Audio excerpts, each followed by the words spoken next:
Hello, friends. As a result of some online discussion this past week, I've been thinking about the last words of the Pledge of Allegiance. Many of us learned the pledge when we were in school, if we grew up in this country. The words that I've been thinking about are indivisible with liberty and justice for all. What do these words mean? Indivisible means unable to be divided. We have not achieved that, have we? Our nation is very divided. It's not the first time that's happened in this country. It has happened over and over again. But it makes me sad, and it's disturbing as well, because it seems that some leaders are driven by their own desire for power and control and their greed. It makes me sad that we're so divided. And people are divided by hate, by bigotry, by discriminating against people who are different. Certainly, as followers of Jesus Christ, this is not right. I know that you already know that. Indivisible. Even as churches, we're not indivisible, are we?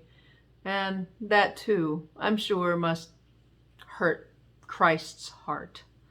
But it was like that from the very beginning of the establishment of Christianity. I guess maybe it's just a human thing. But still, we should be working towards unity with one another. But we can't have unity unless we have liberty and justice for all.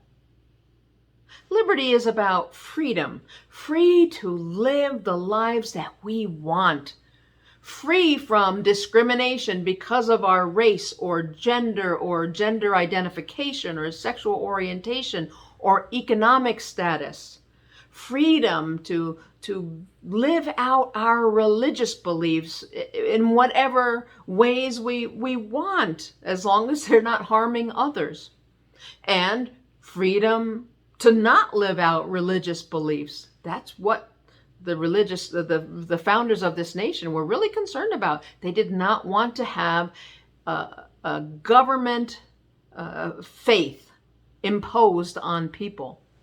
We are free to worship or not, and believe or not, as we choose. But liberty is about many different things, and it probably means something different for each one of us. Liberty and justice for all. And here is where our nation still has so much work to do. Well, actually on all three of those things, but justice for all. This nation, sadly, was established using slaves. It was established by taking over lands that belonged to indigenous people who already lived here. You know, the recent news of the discovery of mass graves of native population in Canada, in Indian schools, as they called them, where the teachers and the leaders of these schools, their intention was to take everything native about those children away from them. Their language, their customs, their hair, their clothing, everything. They removed them from their families and tried to indoctrinate them with a different belief system. And the fact that so many children died at these schools is heartbreaking. Hundreds and hundreds in 2 places in Canada so far. But we have lots of those schools, or had lots, in this nation as well.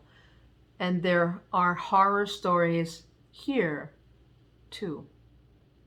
So our nation has a painful history that that we need to know about and we need to talk about, and we need to recognize the impact that it continues to have on our culture as a whole, but on people of color, because it matters. It matters.